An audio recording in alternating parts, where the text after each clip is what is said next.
Last month, a friend of mine who runs a 12-person marketing agency called me, and he wasn't celebrating. He'd just let go of 7 employees. Not because the business was failing, his revenue was actually up 20%. He let them go because a combination of 4 AI tools was now doing what those 7 people used to do, and doing it faster, and doing it without calling in sick or asking for raises or needing management. And here's the part that kept me up that night. He said the hardest part wasn't the layoffs. The hardest part was realizing he'd waited 6 months too long to make the switch, and in that 6 months his competitors had already pulled ahead. We're not talking about AI maybe replacing jobs someday. We're talking about tools that are actively eliminating entire teams right now, in 2026, while most people are still debating whether AI is overhyped. Welcome back to Zero Index. I've spent the last 2 months going deep on the tools that are actually reshaping how companies operate, not the flashy demos but the quiet revolutions happening in back offices everywhere. So let me start with the one that hit closest to home for me. Jasper just rolled out what they're calling Campaign Autopilot, and I want to be honest with you about something. I was skeptical. I've seen 100 AI writing tools promise to replace content teams, and most of them produce garbage that sounds like it was written by a committee of robots who've never met a human. But Campaign Autopilot is different. I tested it against a real brief from a mid-size e-commerce brand, the kind of project that would normally take a content strategist, 2 copywriters, and a week of back and forth. The tool produced a full campaign in 4 hours. Landing pages, email sequences, ad variations, social copy, all of it. And here's what got me, it wasn't just coherent, it was strategically sound. The messaging hierarchy made sense. The CTAs were positioned correctly. When I showed the output to a creative director friend without telling her where it came from, she said it was better than what most junior teams produce. That's not hyperbole, that's a direct quote. What does this mean for you? If you're a freelance copywriter charging by the hour, your competition just got a lot cheaper. If you're running a content team, you need to seriously rethink what your humans are actually doing that this can't. The second tool reshaping entire departments is Canva's Magic Studio, and I know what you're thinking, Canva's been around forever, what's new? What's new is that the 2026 version doesn't just help you design, it designs for you. I gave it a single sentence brief, launch campaign for a sustainable sneaker brand targeting Gen Z, playful but premium. 90 seconds later I had a full visual identity. Logo concepts, social templates, packaging mockups, even motion graphics for TikTok. And the question nobody's asking is, why would a startup hire a junior design team when this exists? Runway, the company that's been quietly dominating AI video, just announced that Canva is integrating their Gen 3 model directly into Magic Studio. That means the same tool that designs your brand assets can now generate video content in that exact style. I talked to a founder last week who told me she shut down her relationship with a design agency that was charging her $8,000 a month. She replaced it with a $40 Canva subscription and an afternoon of learning the interface. The agency had 11 employees. That's not a prediction about the future, that's a Tuesday in 2026. Now here's where it gets interesting. Sierra, the AI customer service platform founded by former Salesforce executives, just published their year 1 numbers. Companies using Sierra are reporting an average reduction of 68% in customer service headcount. 68%. And customer satisfaction scores are going up, not down. I spent a week pretending to be a difficult customer across a dozen different Sierra-powered support systems, and I want to tell you, it was unsettling.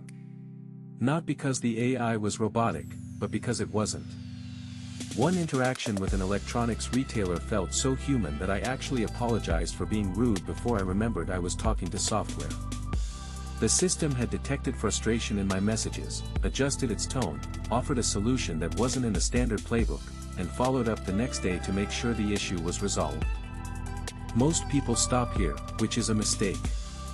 Because the real story isn't that AI can handle customer service. The real story is that Sierra is now training on the interactions themselves, getting better every single day, learning what actually resolves issues versus what just closes tickets. Human customer service teams plateau. Sierra's teams compound. For anyone working in customer service right now, I'm not going to sugarcoat this. The transition window is closing faster than most people realize. The fourth tool is one most people haven't heard of, and that's exactly why I want you paying attention. It's called Elicit, and it's doing to research teams what Excel did to rooms full of accountants. Elicit started as an academic tool, but the enterprise version they launched in January is something else entirely. I gave it a research question that would normally take a junior analyst a full week.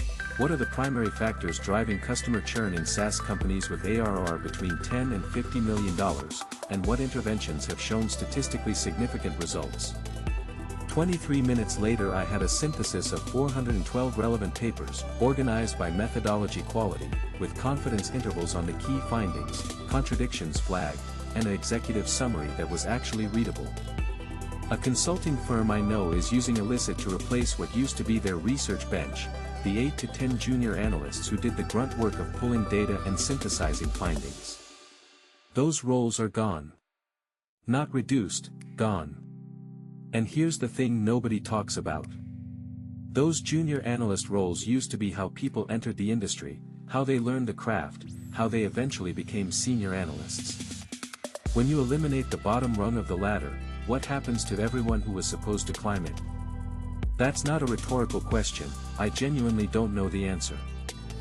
The fifth tool is the one that might matter most, and it's the one that's hardest to talk about honestly because so many people have opinions based on using it for 5 minutes 6 months ago. Cursor, the AI native code editor, shipped their Composer feature earlier this year, and it's not what you think it is. This isn't autocomplete. This isn't suggesting the next line. Composer takes a description of what you want to build and builds it. Full applications. Working backends. Tested code. I watched a demo last month where someone described a task management app with real-time collaboration, user authentication, and a mobile responsive interface. 45 minutes later, it worked. It was deployed. Users could sign up. A friend who runs a software agency told me they've reduced their engineering headcount by 40% while taking on more projects than ever. The engineers who remain are essentially supervisors now, reviewing what Composer produces, catching edge cases, handling the genuinely novel problems. Junior developer roles, the kind where you're mostly translating specifications into standard code patterns, those are evaporating. Stack Overflow reported last month that questions tagged as beginner have dropped 61% year over year. That's not because people stopped learning to code. It's because the answer to most beginner questions is now let the AI do it. So what does all this actually mean for someone watching right now? I think it means the old model of building teams by stacking humans is ending. Not slowly, not eventually, now. The companies that figure out how to combine small numbers of exceptional humans with these tools are going to operate at a completely different level than companies that don't. And the people who learn to work with these systems rather than compete against them are going to have leverage that previous generations couldn't have imagined. But the transition is going to be brutal for a lot of people who didn't see it coming. The question isn't whether AI can do your job. The question is whether you can do something AI can't, and whether you can prove it fast enough to matter. If you want to stay ahead of where this is all going, subscribe to Zero Index. I'll keep tracking what's actually happening, not the hype, the reality. I'll see you in the next one.